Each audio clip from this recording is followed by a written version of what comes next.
বলেন না কেন? এই যে শাহবাগী ফরিদউদ্দিন মাসুদ আল্লামা সাঈদীর ফাঁসি দাবি করতে গিয়ে তিনি বলছে যে আমি আমার জীবনের সবচেয়ে ভালো কাজটাই এখানে এসে করলাম। এ কি আলেম না জালেম? এরকম অনেক আলেম নামের জালেম আছে।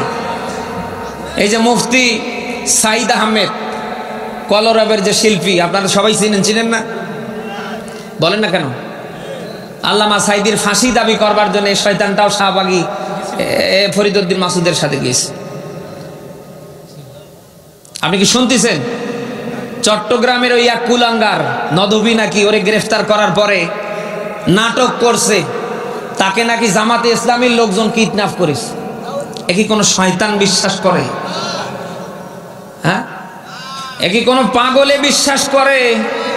নাটক এই জন্যই করছে কারণ জালিমদের পক্ষে যেভাবে সাফাই গিয়েছে, যেভাবে গান বের করেছে, সঙ্গীত বের করেছে, শয়তান দেখছে ওর আব্বাকে ধরেছে, আমার পায়ের নিচে তো আর মাটি থাকবে না, ফেসবুক গরম হয়ে যাবে, লেখালেখি হবে। এই জন্য শয়তান নাটক করছে। নাটকের নাম কি? জামাতে ইসলামীর লোকজন নাকি তারে অপহরণ করেছে।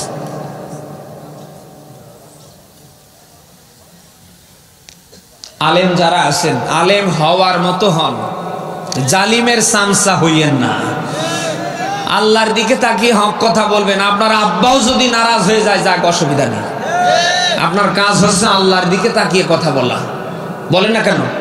কে খুশি হবে আর কে বেজার হবে এটা দেখার দায়িত্ব তো আপনার না, আপনার কাজ হচ্ছে বলা। চোখে এই নামধারী মুসলমানের বাচ্চা মুনাফিকরা চায় না। 5 তারিখের পর থেকে যারা এদেশে মানুষের কল্যাণে রাজনীতি করছে, এদেশে আল্লাহর আইন শতভাগ প্রতিষ্ঠার পক্ষে যারা কাজ করছে, এই সেই মুনাফিকের বাচ্চারা তাদেরকে ট্যাগ ওই 1.5 দশকের স্বৈরাচার জালিমদের মতো দেয়া শুরু করেছে। এদেশে কোরআনের আইন যারা চায়, কোরআনের বিধান দিয়ে সমাজ চলবে, রাষ্ট্র চলবে, যারা এই পক্ষে কাজ করছে, এই মুনাফিকের বাচ্চারা ট্যাগ দিচ্ছে এরা নাকি মৌলবাদী। রাসূল সাল্লাল্লাহু আলাইহি ওয়াসাল্লামকে আল্লাহ পাক রব্বুল আলামিন দ্বীনি মেজাজ দিয়া আখলাক নববী, এটার কারণে আল্লাহ পাক রাসূলকে দামি বানিয়েছেন। আজকে যারা সিরাতুন নবীকে বাদ দিয়ে মিলাদুন নবীর পিছনে পড়ে আছে, এরা বোঝে না যে মিলাদুন নবীর কোনো ভ্যালু নাই, সিরাতুন নবীর ভ্যালু আছে। কেন? খুব বুঝাইলে বুঝেন, উল্টা পাল্টা বুঝেন না। মিলাদুন নবী মানে রাসূলের জন্ম, রাসূলের জন্ম। একটা মানুষ তার জন্মের কারণে দামি হয় না, তার আখলাক আর চরিত্রের কারণে দামি হয়। এদেশে যারা রাজনীতি করে, যারা বঙ্গবন্ধুর চেতনাকে লালন করে, কেন? বঙ্গবন্ধুর জন্মের কারণে? কথা বুঝে না। আদর্শের কারণে, চেতনার কারণে। জন্ম তো আমিও নিছি, আপনিও নিছেন, চোরেও নিছে। তা চোর জন্ম নিছে, আমিও জন্ম নিছি। আমি জন্ম নেওয়ার পরে, আলেম হওয়ার পরে আল্লাহ পাক আমারও সম্মান দিছে। আর চোর জন্ম নেওয়ার পর চোর হওয়ার কারণে মানুষের হাতে মার খায়। কেন মার খায়? তার আখলাকটা হলো সে চুরি করে। আর ওলামা একরাম সম্মান পায় কেন? সে হলো আল্লাহর দ্বীনের ধারক বাহক। সুতরাং মানুষের জন্মের কারণে মানুষ সম্মানিত হয় না, বরং চরিত্রের কারণে সম্মানিত হয়। আর মানুষের চরিত্রের ভিতরে তার জন্মও ঢুকে যায়, অটোমেটিক জন্ম থেকে মৃত্যু পর্যন্তই চরিত্র হয়। কিন্তু জন্মের ভিতরে চরিত্র ঢুকে না, চরিত্রের ভিতরে জন্ম ঢুকে যায়। ঠিক তেমনই ভাবে সিরাতুন নবীর মধ্যে মিলাদুন নবী ঢুকে গেছে, কিন্তু শুধু মিলাদের ভিতরে কখনো সিরাত ঢুকে না। এই কারণেই আমরা বলি, ভাই মিলাদুন নবীকে এক সাইডে রাখেন, সিরাতুন নবীটাকে পালন করেন। কেন? সিরাতুন নবী যে পালন করবে সে মিলাদ থেকে নিয়ে মওত পর্যন্তই সবকিছু পালন করতে পারবে। সুতরাং এটা ভুল বুঝবেন না। আর যদি মিলাদুন নবী পালন করতেই হয়, কার মতো? রসুলের মতো। কার মতো? রসুলের মতো। রসুল রোজা রেখে করছেন, প্রত্যেক সোমবারে রোজা রাখছেন। কেন? উনি সোমবারে দুনিয়াতে আসছেন, সন্তুষ্টির জন্য সোমবারে রোজা রেখেছেন। যদি রাখতে হয় তা আমরাও রাখি, এটাই না লালন হবে। সারা বছর কোনো খবর নাই, আশেক রাসূল দাবি করছে, মুখের মধ্যে দাড়ি নাই, প্রত্যেক দিন গাঞ্জা 5 বার না খাইলে পেটের ভাত হজম হয় না। এই লোক নিজেকে বলে আশেক রাসূল। এত সহজ, তাহলে আমরা তো কষ্ট করে দাড়ি টুপি রাখা মানুষের গালি শুনি কোন দুঃখে? আমরা তো গাজা ইয়াবা যা আছে সব খায়াটায় মোটামুটি বছরে একদিন ঢোল তবলা বাজায় মিলাদুন নবী পালন করে আমরাও জান্নাতি হয়ে যেতে পারতাম। কথা বুঝেন নাই? বুঝছেন কথা? নাকি আমার সাথে আপনাদের কিছুটা দ্বিমত আছে? দেখেন সমস্ত ইমামরা এখানে আছেন, ইমাম পরিষদের মাহফিল, যদি ভুল হয় বলেন তাহলে আপনারা। রাসূল সাল্লাল্লাহু আলাইহি ওয়াসাল্লামের সিরাতের কারণে দাম বলেই আল্লাহ পাক বলেন উসওয়াতুন হাসানা, আমি আপনার ভিতরে উত্তম চরিত্র দিয়ে দিছি, এই চরিত্রের কারণেই তো আপনি দামি। দুনিয়াতে অন্য নবীদের চরিত্রের সার্টিফিকেট আল্লাহ পাক দিলেও রাসূলের সার্টিফিকেটটা পোক্তভাবে দিয়েছেন। এজন্য আল্লাহ পাক বলেন ইন্নাকা লাআলা খুলুকিন আযীম। এরা আবার দেখেন আল্লাহ পাক রব্বুল আলামিন নবীকে প্রেরণ করলেন, এতটা সম্মান দান করলেন, সারা জমিনের মধ্যে আসমান নিচে জমিনের উপরে নবীর সম্মান দেনেওয়ালা একমাত্র আছেন আল্লাহ, এছাড়া কারো যোগ্যতা নাই। আল্লাহ পাক রব্বুল আলামিন আমার পয়গম্বরের জন্য একাই যথেষ্ট, আল্লাহর নবী আমার আল্লাহর জন্য প্রশংসা গাওয়ার জন্য একাই যথেষ্ট। আমার আল্লাহ আমার নবীর প্রশংসা গায়, আর আমার নবী আমার আল্লাহর প্রশংসা গায়। সুতরাং এই বর্তমান সময়ে কোন নাস্তিকরা আমার নবীকে যদি নাও মানে আমার নবীর কোনো যায় আসে না। আল্লাহ পাক ডাক দিয়ে বলেন নবী কিভাবে সম্মান দেওয়া দরকার আমি আপনাকে দেই, আর কোন মানুষ দরকার নাই, কারণ আসমানের নিচে জমিনের উপরে আমি রব্বে কারীম তোমাকে এত সম্মান দিলাম, যার কারণে আমি আল্লাহ একা একা তোমার প্রশংসা গাই। হে মুসলমান জোরে জোরে বলেন তো, আল্লাহ পাক কি কোনোদিন নামাজ পড়ে নাকি? পড়ে। কি বুঝতেছেন কথা? বুঝতেছেন? বুঝতেছেন তো ইনশাআল্লাহ? আল্লাহর কি নামাজ লাগে, রোজা লাগে, জিকির লাগে? আল্লাহ পাক এগুলো কিচ্ছু ধার ধারে না। কিন্তু হ্যাঁ আল্লাহ পাক একটা আমল করেন, একটা, যেটা আল্লাহ নিজে বলছেন। বুঝেন, মালিক আমল করে, তার মানে আমলটা কত দামি। আল্লাহ পাক ডাক দেয়া বলেন ইন্নাল্লাহা ওয়া মালাইকাতাহু ইউসাল্লুনা আলান নবী ইয়া আইয়ুহাল্লাযীনা আমানু সাল্লু আলাইহি ওয়া সাল্লিমু তাসলিমা। হে উম্মত, গোটা জমিনের মধ্যে আমি আল্লাহ আমার পয়গম্বরের প্রশংসা গাওয়ার জন্য একাই যথেষ্ট, যার কারণে নামাজ না পড়লেও রোজা না রাখলেও আমি আল্লাহ একটা আমল করি। আল্লাহ বলেন ইন্নাল্লাহা ওয়া মালাইকাতাহু, নিশ্চয়ই আল্লাহ আর আল্লাহর সব ফেরেশতারা ইউসাল্লুনা আলান নবী, ওই নবীর উপরে দুরূদের আমল করে। সুবহানাল্লাহ কয় না? আল্লাহ আমল করে, কে আমল করে? আল্লাহ আমল করে। আল্লাহ কয় আমি নিজে একা করি না, আমার যত চেলা আছে ফেরেশতারা আছে এরাও করে। বলেন তো ফেরেশতার সংখ্যা কি 1 লক্ষ, 18 লক্ষ, 18 কোটি, 100 কোটি? গুনতে পারবেন কেউ? হ্যাঁ, খালি উদাহরণ দিলে বুঝবেন। দুনিয়ার জমিনে সর্বপ্রথম ঘর কোনটা বলেন না? বাইতুল্লাহ। আল্লাহ বলেন ইন্না আউওয়ালা বাইতিন উদিআ লিন-নাসি লাল্লাযী বিবাক্কাতা মুবারাকান ওয়া হুদাল লিল আলামিন। আসমানের নিচে জমিনের উপরে সর্বপ্রথম ঘর কাবা। আল্লাহ পাক রব্বুল আলামিন কাবার উপর বড় বড় একটা ঘর বানাইছেন, বাইতুল মামুর। দুনিয়ার জমিনে কাবাটা বান্দারা তওয়াফ করে একবারের জায়গায় 10 বার, 10 বারের জায়গায় 100 বার, কোনো বিধি নিষেধ নাই। কিন্তু বাইতুল মামুর তওয়াফ করে ফেরেশতারা, ওইটা তওয়াফ করার জন্য বিধি নিষেধ আছে। একটা ফেরেশতা যদি একবার তওয়াফ করে, প্রত্যেক দিন 70,000 ফেরেশতা ওই বাইতুল মামুর তওয়াফ করে। কোন ফেরেশতা একবার তওয়াফ করার পর আর জিন্দেগিতেও কোনোদিন তওয়াফের সুযোগ পায় না। কত কোটি কোটি ফেরেশতা আল্লাহ পাক দিয়েছেন। আল্লাহ পাক রব্বুল আলামিন বলেন সমস্ত ফেরেশতারা মিলে আমি আল্লাহ মিলে নবী তোমার জন্য একা গান গাই, তোমার উপরে দুরূদের আমল করি। সুতরাং হে পয়গম্বর, উম্মতের মধ্যে এমন কিছু নালায়েক না খানদানা চিজ থাকবে যারা তোমার গান গাবে না, তোমার শান গাবে না, যারা তোমাকে মর্যাদাও দিতে পারবে না। কোন চিন্তার কারণ নাই, কারণ আমি আল্লাহ স্বয়ং আসমানের ফেরেশতাদেরকে নিয়ে তুমি নবীর প্রশংসা গাই। জোরে বলেন সুবহানাল্লাহ। মুহাম্মদ হামিদে হামদে খুদা বস, খুদা মদহে আফরি মুস্তফা বস, মোহাম্মদ আজ তুমি খাম খুদা রা, খুদায়া আজ তুহব্বে মুস্তফা রা। আমাদের মোহাব্বতটা শুধু মুখে মুখে আছে, দাড়ির মধ্যে নাই। ঠিক কিনা জোরে কোন? এ মিয়া, একদিকে নবী আরেকদিকে বিবি, একদিকে নবী আরেকদিকে বিবি। নবী কয় বান্দা দাড়ি রাখ, আর বিবি কয় সোনা গো দাড়িটা কাটো। স্বামী চিন্তা করে মহব্বত তো আছে, কিন্তু নবীরটা পরে রাখলেও হইব। আমার বিবি কইছে গালের মধ্যে ঘষা লাগে, যার কারণে বিবির কথা অনুযায়ী দাড়িটারে ফেলায় দেয়। আছে না না? তুমি নবীর উম্মত দাবি করো, সুন্নাহ মানো না, নবীর অপমানে তোমার হৃদয় কাঁদে না। আরো যারা কোন ঠিক কিনা? তুমি নবীর উম্মত দাবি করো, সুন্নাহ মানো না, নবীর অপমানে তোমার হৃদয় কাঁদে না। তুমি বিজাতীয় সংস্কৃতিতে সপেছ পরাণ, তুমি বিজাতীয় সংস্কৃতিতে সপেছ পরাণ। কেমন মুসলমান তুমি, কথা কয় না, কেমন মুসলমান তুমি, নামাজের সাথে নাই পরিচয়, মানো না কোরআন।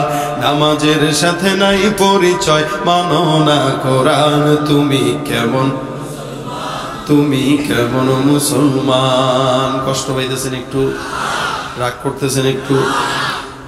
আল্লাহ ডাক দিয়া বলে, নবী আপনার প্রশংসার জন্য কারো দরকার নাই, কারণ আমি আখিরি জামান নবী বানাইলাম, সম্মান দেনেওয়ালাও আমি। আমার নবীকে সারা দুনিয়ার মানুষ বিরোধিতা করলেও নবীর কোনো যায় আসে না, কিন্তু যেটা বিরোধিতা করবে তার কপাল কিন্তু আজীবনের জন্য শেষ। এর নাস্তিকের বাচ্চারা শুনে রাখ, আমার নবীরে গালি দেশ কোনো আমাদের কোনো কষ্ট নাই। আল্লাহ পাক রব্বুল আলামিন তোদের জন্য একাই যথেষ্ট। কপালটা পুরাই দিলি, জাহান্নাম ছাড়া জান্নাতের দোয়া ও গন্ধ গাকে লাগবে না। ভাইরা আমার খুব বুঝবেন, নবী আমার সকালবেলা ডাক দেয়। 40 বছর পর্যন্ত আল্লাহ পাক রব্বুল আলামিন এর পয়গম্বর দাওয়াত দেয় নাই। 40 বছরের পর শান্তি প্রতিষ্ঠায় নবী ইমানের জন্য মানুষকে দাওয়াত দেয়। ইয়া আইয়ুহান নাস কুলু লা ইলাহা ইল্লাল্লাহ তুফলিহু। হে মানুষেরা, দ্বীনের পথে আসো যদি সফল হতে চাও। কারণ তোমরা যেই মূর্তির পূজা করো, এই মূর্তিদের 4 আনার কোনো শক্তি নাই, ঠিক কিনা বলেন? কে বলেছেন এটা? আল্লাহ ডাক দিয়া বলেন, ইয়া আইয়ুহান নাসু দুরিবা মাতালুন ফাসতামিউ লাহ ইন্নাল্লাযীনা তাদউনা মিন দুনিল্লাহি লা ইয়াখলুকু যুবাবান ওয়ালাউ ইজতামাউ লাহ ওয়া ইন ইয়াসলুবহুমুদ যুবাবু শাইআন লা ইস্তানকিযুহু মিনহু দু'ফাত তালিব ওয়াল মাতলুব। আল্লাহ পাক ডাক দিয়া বলেন, ইয়া আইয়ুহান নাস দুরিবা মাতালুন ফাসতামিউ লাহ। হে মানুষেরা, একটা উদাহরণ তোমাদের সামনে পেশ করা হলো, ভালো করে শুনে নাও। ইন্নাল্লাযীনা তাদউনা মিন দুনিল্লাহি লা ইয়াখলুকু যুবাবান ওয়ালা ইজতামাউ লা। আল্লাহ ছাড়া যত মূর্তির পূজা তোমরা করো, সবাইরে ডাক দাও। আমি চ্যালেঞ্জ করলাম, সবগুলাকে ডাক দিলেও একটা মাছি বানানোর ক্ষমতা তাদের নাই, ঠিক কিনা?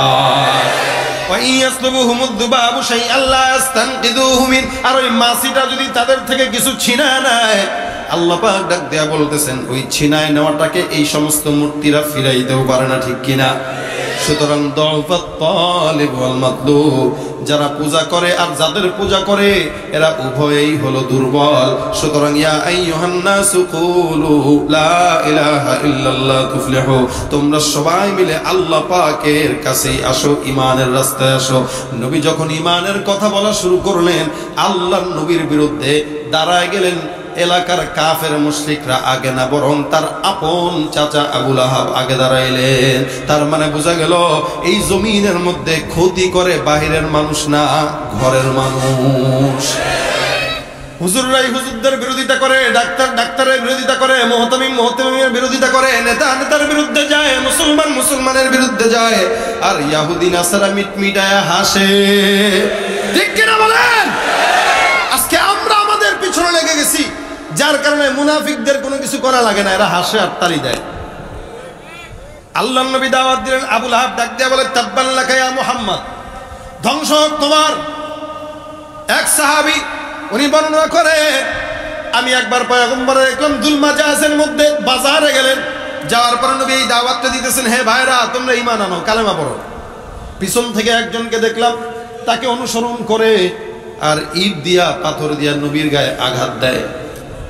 আমি তাকে জিজ্ঞাসা করলাম, ভাই এই লোকটাকে? একজন ডাক দেয়া বলে, সে হইল আব্দুল মুত্তালিবের নাতি মুহাম্মদ। আবার জিজ্ঞাসা করলাম যেই লোকটা তারে আঘাত দিতেছে ওই লোকটাকে, একজন বলল এটা হলো তার চাচা আবুল আহাব। আমি তখন বুঝলাম যে চাচা আগে বিরোধিতা করছে, তার মানে রক্ত তো আগে সাপোর্ট দেওয়ার কথা, কিন্তু রক্তই আগে বিরোধিতা করে। এ মুসলমান খুব বুঝবেন, বিরোধিতা করলো আবুল আহাব। শুধু আবুল আহাব নয়, আপন চাচিও পর্যন্ত বিরোধিতা করেছে। হাদিসে আসে রাসূল সাল্লাল্লাহু আলাইহি ওয়াসাল্লাম কাবার হাতিমের মধ্যে একবার নামাজ আদায় করে, সিদ্দিকে আকবর আবু বকর রাদিয়াল্লাহু তাআলা আনহু পাশে বসা।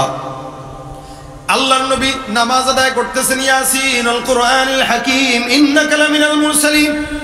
আবু বকর তাকায় আছে, ওই যে দূরে দেখা যায় রাসূলের চাচি আবুল আহাবের বিবি উম্মে জামিল মাজার মধ্যে কাপড় বিছায়া বাইধা হাতের মধ্যে ইটের টুকরা নিয়ে সামনে আগায়, আর রাগ করে বলতেছে আজকে মোহাম্মদ যেখানেই পাবো সেখানেই শেষ করে দিব।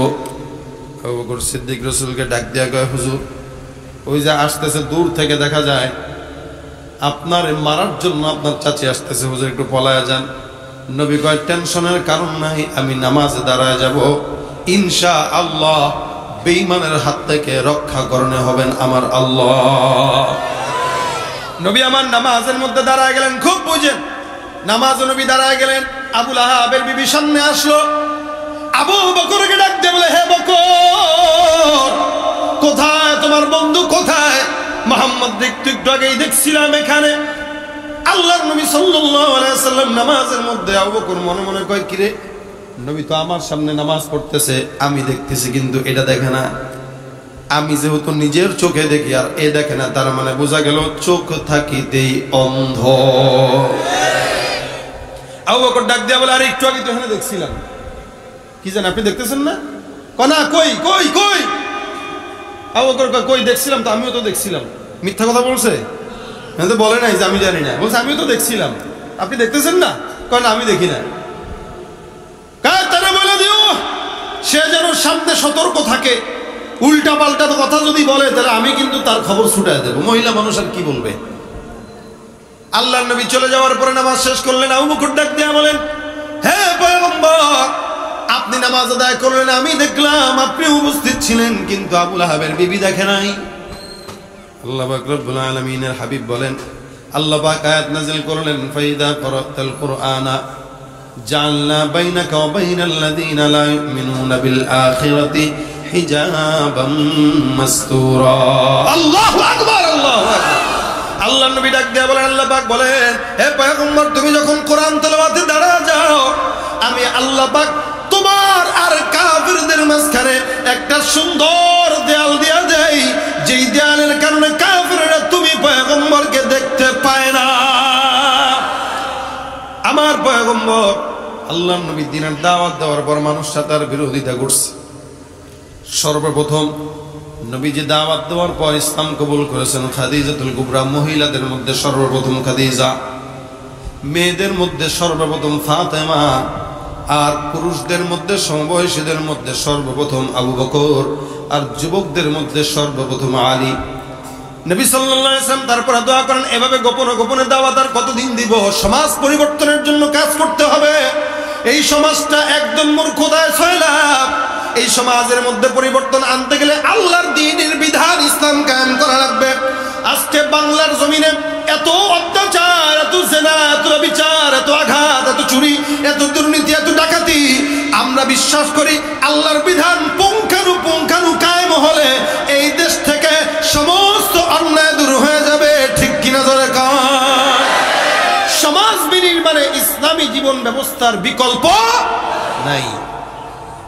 ভাইরা আমার খুব বুঝেন, নবী আমার আসমানের দিকে ইশারা করে ডাক দেয়া বলে, আল্লাহুম্মা আইজ্জিল ইসলাম বিআহাব্বাইনি হাযাইনি রাজুলাইন বিউমর ইবনুল খাত্তাব আও জাহল ইবনে হিশাম। মালিক, দুই ওমরের এক ওমরকে তুমি ইসলামের জন্য কবুল করে নাও। একজন আবু বকর, একজন ওমর, আর একজন আবু জাহেল। এরা দুইজনের পাওয়ারও আছে, ক্ষমতা আছে। যদি মুসলমান হয় ইসলামের খেদমত হয়ে যাবে। নবী আমার দোয়া করলেন, ওমর নবীকে মারতে যায়, কিন্তু ওমর রাদিয়াল্লাহু তাআলা আনহু আল্লাহর নবীর দোয়া অনুযায়ী আল্লাহ পাক তাকে কবুল করে নেয়। হযরত ওমরের পরে মুসলমান হয়ে গেলেন। আল্লাহ পাক ইসলামের ছায়াতলে ওমরকে আনলেন। ওমর মুসলমান হওয়ার পরে ডাক দিয়ে বলে, ইয়া রাসূলুল্লাহ, আমরা যেই ধর্মটা পালন করি এই ধর্মটা সত্য না মিথ্যা? নবী ডাক দিয়ে বলেন, 100% সত্য, কোনো সন্দেহ নাই। ওমর কয়, যদি সত্য হয়ে থাকে আজকে থেকে কোনো ইবাদত গোপনে হবে না, সব প্রকাশ্যে হবে। সুবহানাল্লাহ। এটার দরকার ছিল নবী। তার নবী দোয়া করছেন, আল্লাহ কবুল করেছেন। ওমর মুসলমান হয়ে ঘরে ঘরে টোকা দিয়ে বলে, এই কে, দরজা খোলো। বলে, হ্যাঁ আমি ওমর মুসলমান হয়ে গেছি। কাফের যে শুনে কয়, ইন্না লিল্লাহি তাব্বাল্লাক তাব্বাল্লাক ইয়া ওমর। দরজা লাগায় দেয়। কিছু তো বলতে পারে না, কারণ ওমর রুস্তম ছিল, পালোয়ান ছিল। কিছু বলবে থাপ্পড় দিয়ে দাঁত ফেলায় দিবে। ঘরে ঘরে টোকা দিয়ে দিয়ে দিয়ে দিয়ে দিয়ে দিয়ে মুসলমান ইত্তর খবর দেয়। অবশেষে এক বাজারে গেল। ঘরে ঘরে কয়জনকে শোনাবো? বাজারে যায়, এই লোক সকল, আমি ওমর মুসলমান হয়েছি। কারো যদি সামর্থ্য থাকে ওমরের সামনে দাঁড়াও। এমন কোন মায়ের বেটা আছো যে তার মায়ের বুককে খালি করতে চাও? আসো, ওমরের সামনে আসো। এমন কোন মানুষ আছো যে তার বিবিকে বিধবা বানাইতে চাও? ওমরের সামনে আছো। এমন কোন পুরুষ আছো যে তার সন্তানকে এতিম বানাইতে চাও? ওমরের সামনে আসো। আমি ওমর একাই যথেষ্ট মুহাম্মদের জন্য। আজ থেকে আজান হবে প্রকাশ্যে, দাওয়াত হবে প্রকাশ্যে, বাধা যে দেবে ওমরের তরবারি তার কল্লাকে দুখণ্ডিত করে দিবে। সুবহানাল্লাহ। এক ওমর যথেষ্ট। ইসলামের জন্য হাজারো মানুষ দরকার নাই, ওমরের মতো একজন ওমর চাই, যে ওমর সারা বিশ্বে ইসলাম ছড়িয়ে দেওয়ার জন্য কাজ করবে, কোন বাতিলের পাঁচটা গোলামিকে ঠাই দিবে না। ঠিক কিনা ধরে? এটা ওমরের আদর্শ। ওমর এরকম ছিলেন, যার কারণেই ওমরকে শয়তান দেখলেও কি করতো? ভয় পাইত শয়তান। এই জন্য রাসূল বলেন, ওমরের ভিতরে নবুয়তি মেজাজ আছে। নবুয়তি মেজাজ ওমরের ভিতরে আছে। ওমরের ভিতরে নবুয়তি মেজাজ দিয়ে আল্লাহ পাক ওমরকে দামি বানাইছে। ওমর এমনি এমনি ওমর হয় নাই। আল্লাহর নবী ওমরকে পেয়ে গেলেন, কাজটা অনেকটা সহজ হয়ে গেল। রাসূল সাল্লাল্লাহু আলাইহি ওয়াসাল্লাম এখন ওমরকে সাথে নিয়ে সুন্দর করে দিনের দাওয়াত দিতেছেন। মক্কার জমিনটার দাওয়াত কোনো মতে শেষ করতে পারে নাই, কারণ চতুর্দিকে বাধা আর বাধা। অবশেষে পয়গম্বর আরবি সাল্লাল্লাহু আলাইহি ওয়াসাল্লাম মদিনায় হিজরতের আল্লাহ পাক আদেশ দিয়ে দিলেন। এর আগেও দুই জায়গায় হাবশায় হিজরত করে সাহাবা একরামরা কিছু হিজরত করলেন। নবীও তায়েফে গেলেন, তায়েফের ময়দানেও কষ্ট করলেন। রহমতের নবী তায়েফের ময়দানে যে হাজার হাজার আঘাতে জর্জরিত হয়ে অবশেষে মদিনার জিন্দেগির দিকে হিজরত করে মোড় দেয়। মক্কার জমিন থেকে মদিনার দিকে যখন রওনা হয়ে গেলেন, আমার নবী মক্কার দিকে তাকায় বলে, হে কাবা, আমি তোমার থেকে বিদায় নিয়ে চলে যাচ্ছি, টেনশন নিও না, আমি ফকির হয়ে যাইতেছি, ইনশাআল্লাহ তোমার কাছে বাদশা হয়ে আবার ফিরব। বলেন তো নবী বাদশা হয়ে ফিরতে পারছেন কি পারেন নাই? নবী আমার সাল্লাল্লাহু আলাইহি ওয়াসাল্লাম এত সুন্দর করে একটা জীবন ব্যবস্থা আল্লাহ পাক রব্বুল আলামিন পয়গম্বরকে দিলেন। এই জীবন ব্যবস্থাটাই আল্লাহ পাক মুসলমানদের জন্য করণীয়, বর্জনীয় যা যা আছে সব দিয়ে দিলেন। এই কারণে আল্লাহ বলেন, লাকাদ কানা লাকুম ফি রাসূলিল্লাহি উসওয়াতুন হাসানা। তোমাদের জন্য উত্তম আখলাক আমি আমার পয়গম্বরের মধ্যে দান করলাম। এটা কোনো ইহুদিরাও যদি মানে ইহুদিরাও কামিয়াব, কোন নাসারাও যদি মানে নাসারাও কামিয়াব, কোন খ্রিস্টান যদি মানে খ্রিস্টানরাও কামিয়াব। দুঃখের বিষয়ে আজকে মুসলমানরা আমার পয়গম্বরের আখলাক মানে না, কিন্তু ইহুদিরা রসুলকে না মানলেও কিন্তু রসুলের আখলাকটাকে সামনে রেখে চলে।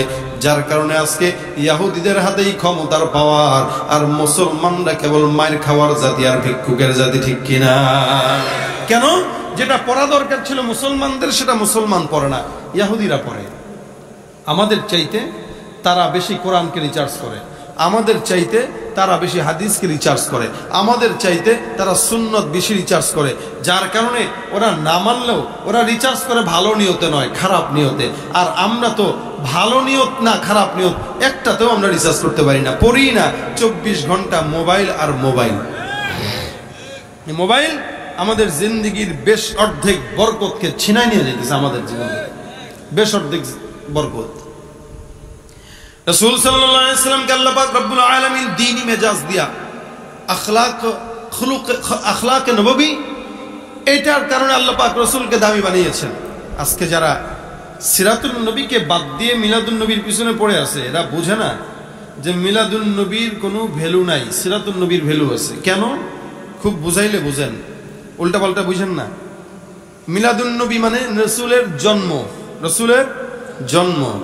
একটা মানুষ তার জন্মের কারণে দামি হয় না, তার আখলাক আর চরিত্রের কারণে দামি হয়। এদেশে যারা রাজনীতি করে, যারা বঙ্গবন্ধুর চেতনাকে লালন করে, কেন? বঙ্গবন্ধুর জন্মের কারণে? কথা বুঝে না।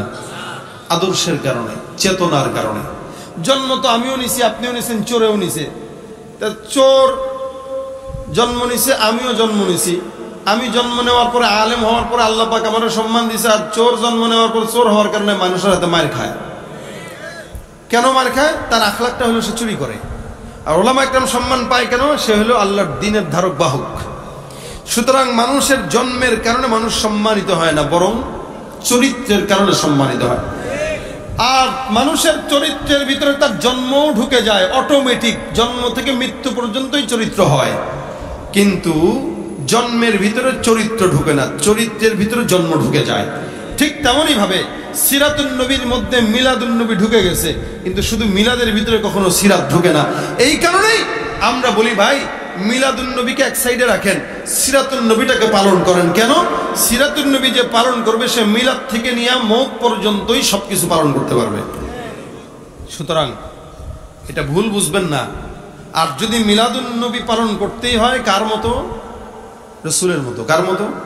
রসুলের মতো। রসুল রোজা রেখে করছেন, প্রত্যেক সোমবারে রোজা রাখছেন। কেন? উনি সোমবারে দুনিয়াতে আসছেন, সন্তুষ্টির জন্য সোমবারে রোজা রেখেছেন। যদি রাখতে হয় তা আমরাও রাখি, এটাই না লালন হবে। সারা বছর কোনো খবর নাই, আশেক রাসূল দাবি করছে, মুখের মধ্যে দাড়ি নাই, প্রত্যেক দিন গাঞ্জা 5 বার না খাইলে পেটের ভাত হজম হয় না। এই লোক নিজেকে বলে আশেক রাসূল। এত সহজ, তাহলে আমরা তো কষ্ট করে দাড়ি টুপি রাখা মানুষের গালি শুনি কোন দুঃখে? আমরা তো গাজা ইয়াবা যা আছে সব খায়াটায় মোটামুটি বছরে একদিন ঢোল তবলা বাজায় মিলাদুন নবী পালন করে আমরাও জান্নাতি হয়ে যেতে পারতাম। কথা বুঝেন নাই? বুঝছেন কথা? নাকি আমার সাথে আপনাদের কিছুটা দ্বিমত আছে? দেখেন, সমস্ত ইমামরা এখানে আছেন, ইমাম পরিষদের মাহফিল। যদি ভুল হয় বলেন, তাহলে আপনারা রাসূল সাল্লাল্লাহু আলাইহি ওয়াসাল্লামের সিরাতের কারণে দাম বলেই আল্লাহ পাক বলেন উসওয়াতুন হাসানা, আমি আপনার ভিতরে উত্তম চরিত্র দিয়ে দিছি। এই চরিত্রের কারণেই তো আপনি দামি। দুনিয়াতে অন্য নবীদের চরিত্রের সার্টিফিকেট আল্লাহ পাক দিলেও রাসূলের সার্টিফিকেটটা পোক্তভাবে দিয়েছেন। এজন্য আল্লাহ পাক বলেন ইন্নাকা লাআলা খুলুকিন আযীম, নিশ্চয়ই আপনি সর্বোত্তম খুলুকে আযীমের অধিকারী একজন বান্দা। সুবহানাল্লাহ। আপনারা যারা পাগল বলে, আল্লাহ পাক বলেন এরা পাগল, নিজেরা পাগল। কেন? আল্লাহ পাক রব্বুল আলামিন বলেন নুন ওয়াল কলামি ওয়া মা ইয়াসতুরুন মা আনতা বিনি'মাতি রাব্বিকা বিমাজনুন ওয়া ইন্না লাকা লাআজরান গায়রা মামনুন ওয়া ইন্নাকা লাআলা খুলুকিন আযীম ফাসাতুবসিরু ওয়া ইউবসিরুনা বিআইয়িকুমুল মাফতুন। আখলাক ওয়ালা নবী, আপনাকে আমি বানাইলাম যারা আপনাকে পাগল বলে, অবশ্যই আপনি দেখবেন তারা নিজেরাই পাগল, তাদের বাপদাদা 14 গোষ্ঠী পাগল। কথাটা বলেছেন কে? সুতরাং এই চরিত্র যদি কারো ভালো না লাগে, বুঝতে হবে তার ভিতরে সমস্যা। আখলাক যদি ভালো না লাগে, বুঝতে হবে সমস্যা। আমার নবী সাল্লাল্লাহু আলাইহি ওয়াসাল্লামকে এমন সুন্দর চরিত্র দিলেন, যেই চরিত্রের কারণে অসংখ্য মানুষরা রাসূলের প্রতি ঈমান নিয়ে আসতেন। নবী আমার সাল্লাল্লাহু আলাইহি ওয়াসাল্লাম মসজিদে নববীর মধ্যে বসা, দূর থেকে এক বেদুইন সাহাবী মসজিদের মধ্যে আসলেন পয়গম্বরের বয়ান শোনার জন্য। নবী করিম বয়ান করতেছেন, বেচারা বুড়া মানুষ, বুঝে নাই, মূর্খ মানুষ, গ্রামের মানুষ। গ্রাম থেকে কিছু লোক আসে শহরের মধ্যে, চাল চলন বোঝে না। সেই লোকটাও একজন বেদুইন। মসজিদে নববীর মধ্যে হঠাৎ করে প্রস্রাব ধরছে, এক কোনায় বসে প্রস্রাব ছেড়ে দিচ্ছে। সাহাবীরা যায় ধমক দেয়, কি করে ধর, থামা থামা থামা। নবী ডাক দিয়ে বলেন না, করতে দাও। শুরু করে দিছে। বাধা দিলে ঝামেলা আছে। দেখেন, রাসূল সাল্লাল্লাহু আলাইহি ওয়াসাল্লাম শুধুমাত্র একজন নবী না, বরং মানুষের শারীরিক ডাক্তারও বটে। সুবহানাল্লাহ। কোন দিকে দেখবেন, শ্রেষ্ঠ মুআল্লিম আমার পয়গম্বর, শ্রেষ্ঠ বাবা আমার পয়গম্বর, শ্রেষ্ঠ শিক্ষক আমার পয়গম্বর, শ্রেষ্ঠ নানা আমার পয়গম্বর, শ্রেষ্ঠ স্বামী আমার পয়গম্বর, শ্রেষ্ঠ মানুষ আমার পয়গম্বর, শ্রেষ্ঠ ডাক্তার আমার পয়গম্বর, শ্রেষ্ঠ নবী আমার পয়গম্বর। সুবহানাল্লাহ। যেখানে যাবেন ওদিক দিয়েই শ্রেষ্ঠ। নবী করিম সাল্লাল্লাহু আলাইহি ওয়াসাল্লাম ডাক দেয়া বলেন, খবরদার, বাধা দেওয়া দরকার নাই, যেভাবে আছে এভাবেই চলুক। প্রস্রাব শেষ হওয়ার পর তারা আমার কাছে ডাক দাও। প্রস্রাব শেষ হলো, নবীর কাছে ডাক দেয়া বলেন, ভাই এদিকে আসেন, এদিকে আসেন। নবী ডাকে, নবী ডাক দিয়া বলতেছেন, কি ব্যাপার? সাহাবীরা, তোমরাও যাও, বালতি একটা দিয়া পানি দিয়া সুন্দর করে জায়গাটা ধুয়ে ফেলো, আর তাকেও একটু বুঝাই। রসুল ডাক দিয়া বলেন, হে ভাই, জমিনের মধ্যে আল্লাহর ঘরটা হলো সবচাইতে পবিত্র ঘর। এই ঘরের মধ্যে প্রস্রাব করা নিষেধ, বেয়াদবি, আদবের খেলাফ। নবী করিম সুন্দর করে মাথায় হাত দিয়া বুঝায় দিলেন, কোনদিন আর করবেন বলে না। সাহাবী সুন্দর করে হাত উঠে দোয়া করে, আল্লাহুম্মা রহম, আল্লাহুম্মা রহমনি ওয়ারহাম মুহাম্মাদা ওয়ালা তারহাম মা'না আহাদা। আল্লাহ, তুমি আমার রহমত দাও আর মুহাম্মদের রহমত দাও, এছাড়া যেগুলো আছে একটারেও রহমত দিও না। দোয়াটা বুঝছেন নি আপনারা? কথা বুঝেন নাই? দোয়া কারে? ঘুমান নাকি? ঘুমান? দোয়া করছে নিজের জন্য আর নবীর জন্য। আল্লাহুম্মা রহমনি ওয়ারহাম মুহাম্মাদা, আল্লাহ আমার রহমত দাও, মুহাম্মদ দাও, আর একটাকেও দিও না। সাহাবীরা তো এমনি আগে থেকে একটু খাবার হয়েছে না, মসজিদে প্রস্রাব করছে। রাসূলকে ডাক দেয়া বলে, হুজুর এটা কি করলো, কি করলো? হুজুর কি বললো এটা? নবী কয়, এই কি দোয়া করলো এটা? নিজের জন্য একা দোয়া করা লাগে শুধু? হুজুর, নিজের জন্য কি আর সাধে দোয়া করছি একা? এই যে আমি যে প্রস্তাব করতে বসছি, এরা কি করছে দেখছেন তো? আমি বুঝি নাই, না বুঝে প্রস্তাব করতে বসে গেছি, এখানে আমার বাধা দিল। আপনি যদি এখানে না থাকতেন, এরা তো মানে মারা শুরু করে দিত। এদের লেগে দোয়া করে লাভ আছে? এই জন্য দোয়া করছে, আল্লাহুম্মা রহমনি ওয়ারহাম মুহাম্মাদা ওয়ালা তারহাম মা'না আহাদা। রাসূল বলেন, না, এটা করতে নাই, দোয়া করলে সবার জন্যই করা লাগে। কয় না, আমি এমনি দোয়া করবো। মানে এরা আমার ধমক দিল কেন? নবী ডাক দিয়ে বলেন, ইয়াসসিরু ওয়ালা তুআসসিরু বাশশিরু ওয়ালা তুনাফফিরু। এই জন্য সহজ করা চাই।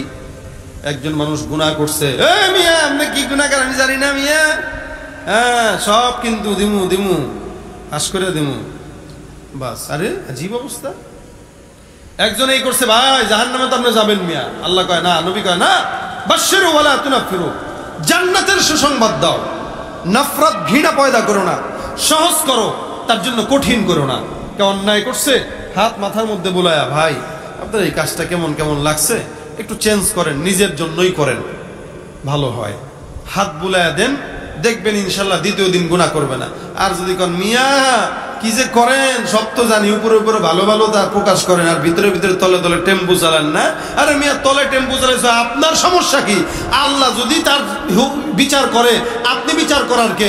কোন মানুষ গোপনে কি করলো, প্রকাশ্যে কি করলো, সবকিছুই তো দেখনেওয়ালা আল্লাহ। কিন্তু হ্যাঁ, প্রকাশ্যে যদি কেউ গুনাহ করে, আর সেই গুনার কারণে শরীয়ত অথবা দেশ বা রাষ্ট্রের যদি কোনো ক্ষতি হয়, তাহলে আপনি তাকে সরাসরি বলতে পারেন, মানুষেরকে সতর্ক করতে পারেন। কিন্তু যেই গুনার সাথে শরীয়ত সম্পৃক্ত না, যেই গুনার সাথে রাষ্ট্র সম্পৃক্ত না, এরকম গুনাহ অন্যায় যদি কেউ করে, আপনি এই গুনাহ নিয়ে কথা বলার কোনো রাইট রাখেন না। কারণ এটা তার নিজস্ব গুনাহ, নিজস্ব গুনার হিসাব সে নিজের মালিকের কাছে দিবে।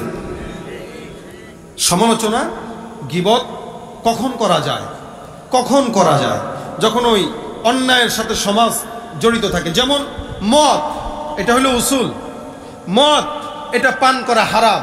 সমাজে প্রকাশ্যে যদি কোনো জায়গায় মদ বেচা কিনা হয়, এর দ্বারা আরো 10 জন মদ খাওয়া শিখবে। সুতরাং এটার বিরোধিতা করা আপনার কর্তব্য, নয়তো সমাজ নষ্ট হবে। কি বলেন, ঠিক না? এরকম সমাজে জেনা ব্যভিচার প্রকাশ্যে চলতেছে, এটার বিরোধিতা করা আপনার কর্তব্য, কারণ এটার সাথে শরীয়তের সম্পৃক্ত, দেশের সম্পৃক্ততা আছে।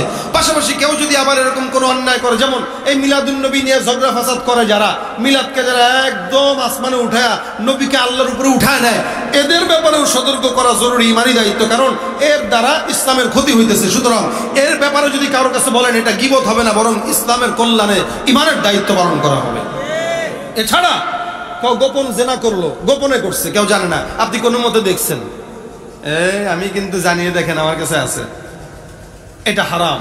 এটা কি হারাম? কারণ আল্লাহর নবী বলেন, কেউ যদি মান সাতারা মুসলিমান সাতারাহুল্লাহু ইয়াউমাল কিয়ামা, কেউ যদি কারো দোষ জানে আর ওটা যদি গোপন রাখে, তো আল্লাহ পাকও ওই ব্যক্তির দোষ কিয়ামতের ময়দানে গোপন রেখে দিবেন।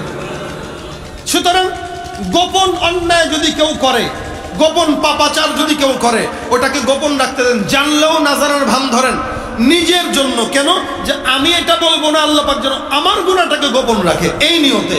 আর যদি আপনি তারটা প্রকাশ করেন, হয়তো দুনিয়াতে আল্লাহ পাক ছেড়ে দিলেও আখিরাতে কিন্তু আপনার গুনাহকে কোটি কোটি মানুষের সামনে প্রচার করবে, তখন মুখ কারে দেখাবেন, কিভাবে দেখাবেন, ওই চিন্তা করে তারপরে বলেন। এই জন্য নবী বলেন ইয়াসসিরু ওয়ালা তুআসসিরু, সহজ করো, কঠিন করো না।